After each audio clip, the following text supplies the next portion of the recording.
Okay, magandang umaga po. Dito tayo kay Ate Cora sa may Lumang Palengke. Ang kanyang negosyo ay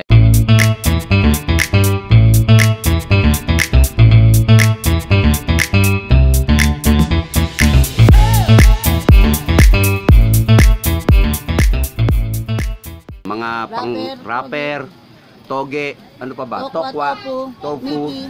Dito po siya.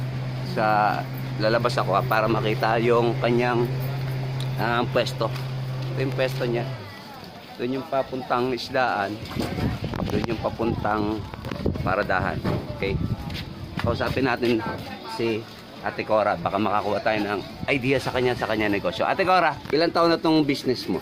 Ay, matagal na po. May 30 taon na. 30 taon na? Ilang taon na po kayo? 55 po. So that means parang 30 years old, 25 na business mo na to. Ito na negosyo. Ay, hindi po. Minsan po nagbibiyahe ako ng Baguio. Ano po yung unang negosyo niyo? Nagbibiyahe po ng Baguio. Mga sinturon po, wallet, bracelet. Bakit nagpalit ka ng negosyo na punta kasi dito po sa... matumal po yung tinda na ganun. Hindi pang araw-araw yung paninda. Hindi katulad ng wrapper, togi, tokwa. Ilang taon tumakbo yung negosyo mo dati?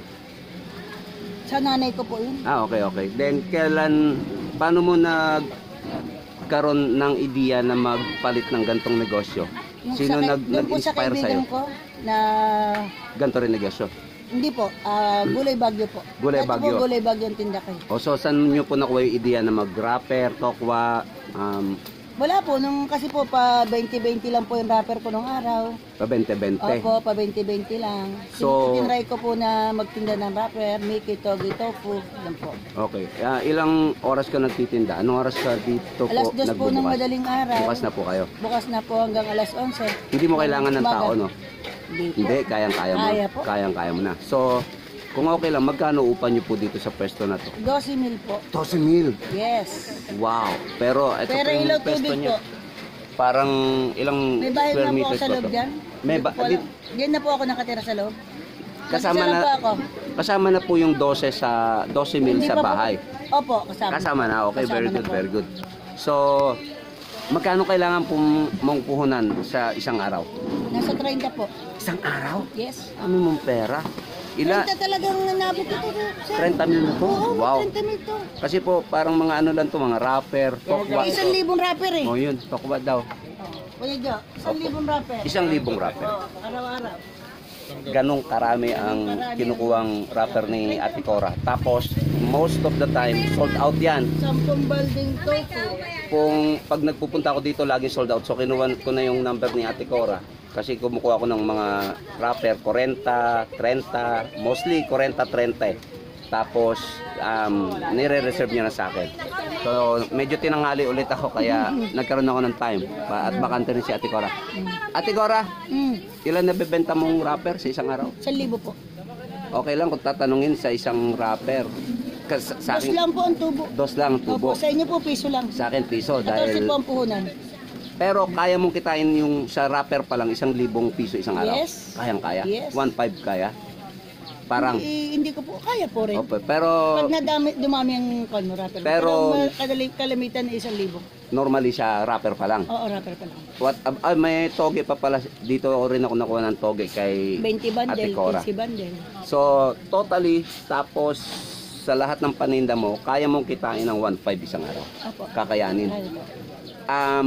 Siyempre, bukod sa kinita mo na 1,500 sa isang araw, araw-araw yung wala kang day off, no? Wala po. Ba't Hindi di ka pwedeng nagde- mag-day off eh. Dito lang naman, hindi ka pagod sa negosyo Hindi mo. naman po. Yun ang Okay lang napansin po. ko sa negosyo ni Ate Cora, parang hindi pagod kasi kami, tindero ng fried chicken, pagod na pagod kami, lumpia, balot. But still, kayang-kaya kitain, minus ang kuryente, minus ang bayad ng pwesto, minus ang... Wala tubig, wala namang Wala, mahina ng consumption sa tubig. Hindi naman ako naglalaba, hindi naman ako Kuryente mo naman dito, baka... Malaki. Ha? 2,600. 3,000. Naamot ako ng 5,500. Oh, tokwa daw. Alam. Ano bang gamit mo? Ba't tinabot kang 15, 16? Naka-aircon ka pala eh. May aircon tsaka freezer. Okay. Overall Lahat na expenses niya ay 16,200. Pero kayang-kaya naman kitain na. Kaya naman. So sa isang buwan, magneneto ka ng 30,000. Sambon? Isang buwan? Meron, no? Magneneto. Pinakamaliit na yun, no? Dumarating ba time matumal ka? Meron po. Meron ba? Eh bakit Sa sa rapper lang isang minsan taon ko ng mabili. pagtitinda eh, parang lagi kang ubos? Sa rapper po mabili, pero po minsan po yung natitira. Tofu, Tofu. tokwa O, yan. tanungin ko na, Miki, ano ganun. mangyayari sa tofu? Ayan, may tofu po kasi siya. Dito rin ako namimili ng tofu pagka, kasi naglulumpiang gulay kami. Anong mangyayari sa tofu pagka, Wala naman, basta marunong ka lang mag-handle. pwede pa? Pwede po. Kaya, okay, Kahit okay. po 3 days pwede po ang tofu natin. Basta lagi araw hugas.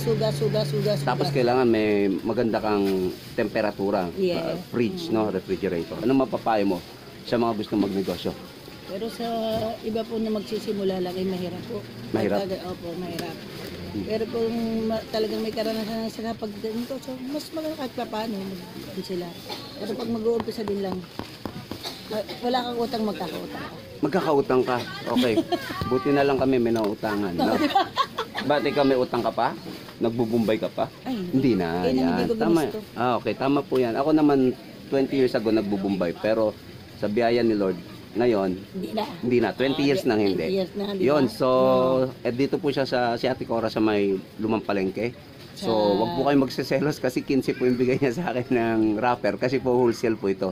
Lagi pong 40 pieces or 30 pieces. Pinaka-konting kinukuha ko dito na madalang na yun 20 piraso. So, no, maliit lang po ang kinikita niya. Honestly, real talk, siya na po mismo nagsabi, dos lang po ang kita nila. Pag wholesale po ay piso. Subalit, kumikita lang sila sapagkat marami siya talagang naibebenta. At itong pwesto niya, kasimple-simple, ang dami pong buyers niya ng wrapper. So talagang kikita somehow, hindi somehow, kikita dahil sa dami ng kanyang suki. Dito po siya sa Lumang Palengke, nakita niyo po kanina. Yun po, matagal ko nang gusto makakwentuhan si Ate Cora, kaso lagi pong busy. Pero pag ano, alas 10 media, hindi na no? Wala na. Maalwan na. Alwa na. So, Pag sa madaling araw lang at saka papunta sa pagputok ng umaga. Wala na? Yan. Wala na po. Kunyo na po. so anong oras ka pala natutulog? Pagkatapos ko tutulog na. Gigising ako minsan 5 o'clock. 5 ng hapon. Oo, maniningil naman sa bago. Maniningil ng, ano pong usapin dyan? Ano po, nagpapautang ka? Yung mga kinuha po nilang rapper, Okay, mga okay, rapper ang to, galing dito, naman. i-deliver po ako doon. Okay, good. Also, aside from nagse-selling siya rito, retailing, meron pa pala siyang sinusuplayan sa Bagong Palengke. Sa mga hindi po nakakalam, may dalawa po kaming palengke. So, umaga po ay tinatawag naming Lumang Palengke at yung whole day po na Bagong Palengke, whole day po yun. Ito po kasi nagsasara to mga alas 12, alas 11, wala na pong tao dito. So, nagsusupply pa pala siya doon. So, extra kita ka na naman pala. Tanong ko lang, bakit hindi sila kumuha direkta? Bakit kailangan pang ano ba yun? Magkuha sa'yo? Eh di matutubuan mo na yun. Hindi po kasi po minsan mga pagka sa tanghali na po silang bumabangon, hindi na po sila okay, nakaka-tindig. good. Hindi, minsan nauubusan sila ng tinda. Okay, good. Ang kinuha, pupunta ko sa palengke, kunin ko order. Okay, sige. Maraming salamat Ate Cora. No? God bless sa business mo. Ang galing mo. At nakakatulong ka rin sa akin kasi hanggang tinatanghali. Maraming salamat po. Yan po si Ate Cora. Bisitahin niyo yung pwesto niya dito sa Lumang Palengke. God bless you. Teka, napindot ba? Malay ko sa'yo.